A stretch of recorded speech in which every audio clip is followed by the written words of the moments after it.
Hello and welcome to day 3 of Creativity Week. I am Jen Pitta-Bach and I'm with By the Shore Stamping, and I am so excited that we are halfway, not even really actually, we're not even halfway through the week yet. We are on Wednesday, which for me the theme today is imitation. And this one I found, I wanted to keep my shun, my inspiration, what were they? They were, can't remember, organization, inspiration. I'm like, I want to continue that shun feel.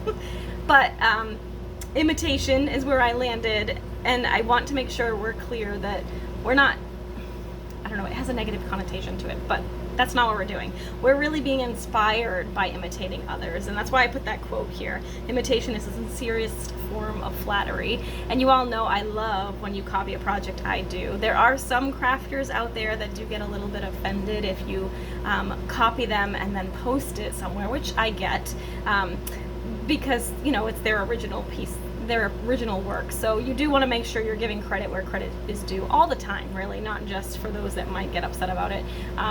In general, you should just do that. But what I really want to talk about today is the fact that we are all inspired by others. That's why we follow YouTube. That's why we go on Pinterest. I start my crafting sessions a lot of times on Pinterest if I'm really stuck with a stamp set or something like that. It's just a natural starting point, and particularly for crafters. That, you know, if I have a certain stamp set, I'll go in and search on the horizon, stamp it up, right? And see what pops up. So it's just really being inspired by that person. And I do find, and this was actually kind of the first stepping stone for me, to start creating my own original stuff, because what would happen is I would go online, find something that I liked, but then I'd end up tweaking it or changing it or switching things up, and then it would actually become my own design, right? Because it had nothing to do with the original, and you could not tell if there was anything there. It was just inspired by somebody else, and then I went with it.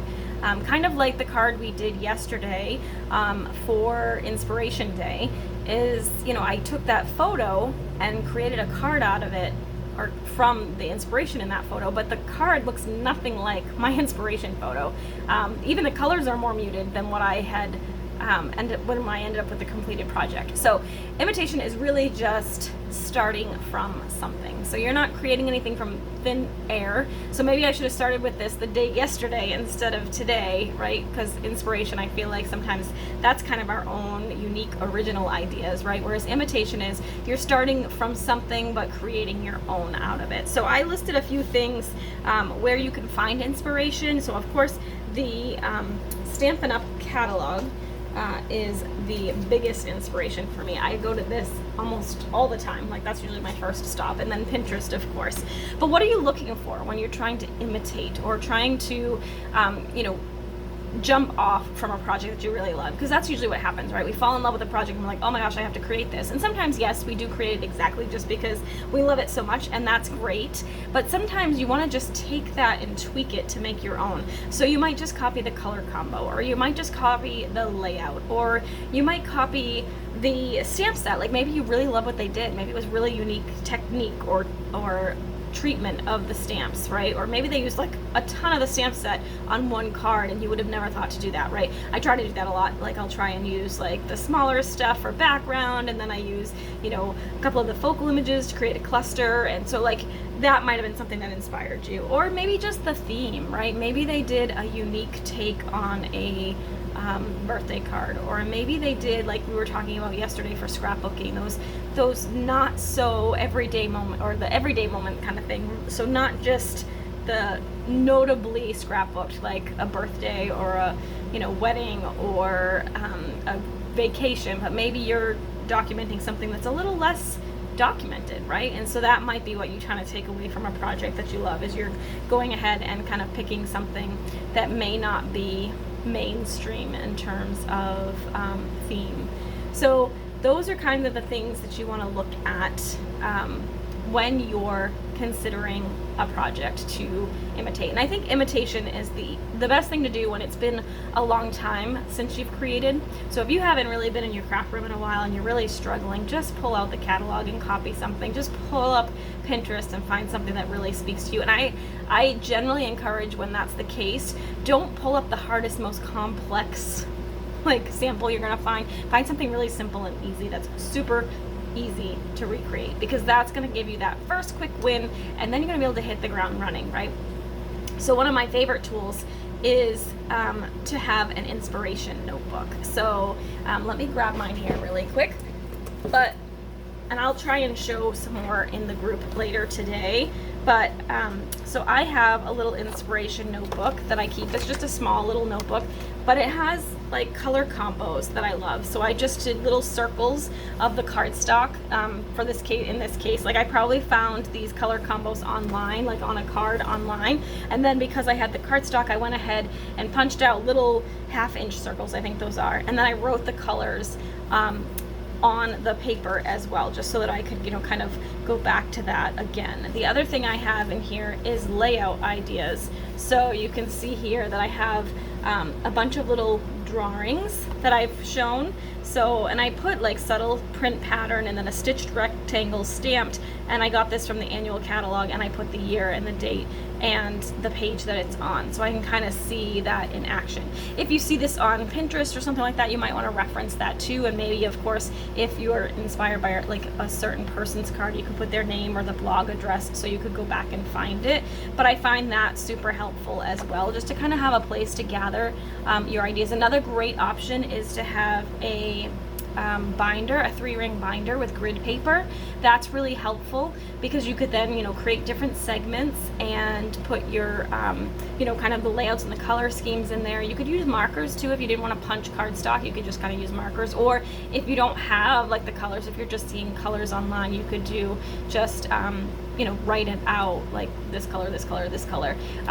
But I just like to have that color there. The other thing too is if it's on Pinterest, sometimes they'll have really fun mood boards that you could probably, create into a picture and print out, so that you could print that into your binder. Or if you do scrapbook magazines or stamping magazines or even home decor magazines, you could cut out, this is like old school, you guys. This is way back to my original days, and this should probably have told me that this is where I should have been, because I remember doing this as a kid.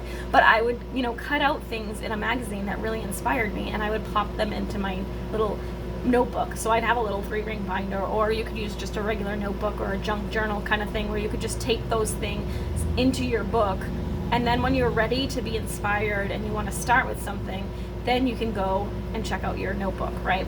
So you can start a notebook however you want, whether you want it to be like kind of a small little grid notebook, or a lined notebook, or a binder with some graph paper. However you want to start it. I actually sometimes use bullet journals too. So these are the hardcover little books. Like I have some ideas and things in there. I actually often do my journaling for trips in here. So this is my old one, but I'll show you if I can find it. So this is my journaling from a vacation. So I have the date, the temperature, my favorite part of the day, some bullet points about what we did, and then kind of a written journal of what happened that day too. So I often use that too. I would probably recommend that you pick one thing, like maybe just get a cute little bullet journal. I love my bullet journal, and you can go ahead and put your sketches in here. You could put your color combos in here. You could put your notes from your vacations in here. So this would just become your little crafting journal, right? So let's make ourselves a little inspiration or a little crafting journal today. That's your challenge for today. You can pick whatever kind of notebook you want. I think I might start a new one, because these two are a little bit old, and I do really love the journals now, so I kind of want an excuse to buy a new one. So I might go get a new one and be able to start just a crafting journal instead, because I think that will be really good. You could do all sorts of tracking in there in terms of creativity and projects and things like that. I don't have my newest one, but my niece made me a project planner page for Hawaii. So there's all sorts of things you can track in your notebook, and if you have it all in one place, it's very portable. You can bring it with you if you're on a crop, and that way, if you're ready to start crafting, you can go ahead and do that at a moment's notice. Because I find that for me, Like I might have some days where I'm super, super inspired. Like everything's like, oh my God, I gotta go go to my craft room because I want to do this, I want to do that. And that's usually the day when I can't, right? It's the day that I'm like, oh, I've got 9 million things to do. I can't really create today. But I saw all these things online, or I saw this show on TV, or I, whatever it was, but like just all of a sudden, or a walk, sometimes a walk will give like me a bazillion ideas to do, right? So then I have somewhere to come back and put that all down. And then when it is my next crafting session, because usually when that happens, I sit down to my desk and I'm like, what am I going to do, right? So if you have this notebook, you pull out the notebook, and now you've got a plethora of ideas that you've collected, whether they're, pictures from a magazine, or even photos from a recent trip, or lists of things that you wanted to try for techniques. I have another notebook, actually, it's this one.